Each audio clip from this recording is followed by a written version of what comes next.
اعوذ باللہ من الشیطان الرجیم بسم اللہ الرحمن الرحیم۔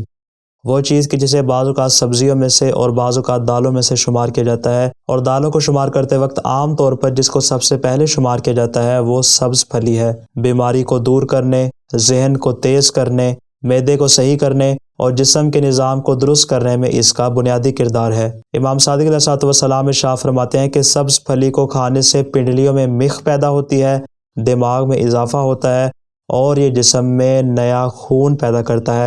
اور اسی طرح کے بیان حدیث بزنطی نے امام علی رضا علیہ السلام سے بھی نقل کی ہے۔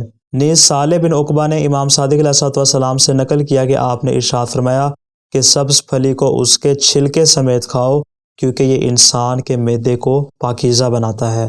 نیز آپ نے ہی ارشاد فرمایا کہ جو شخص جتنی مقدار میں سبز پھلی کا استعمال کرے گا، اتنی ہی مقدار میں اس کے جسم سے بیماری دور ہو جائے گی۔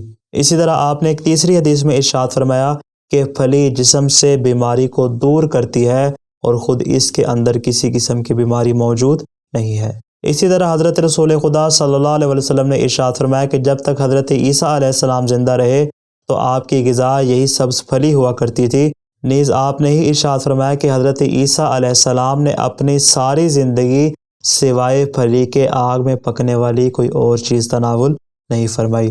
دعائے خالق دو عالم سے کہ وہ ہمیں ہر قسم کی بیماری سے محفوظ فرمائے۔ والسلام علیکم ورحمۃ اللہ وبرکاتہ۔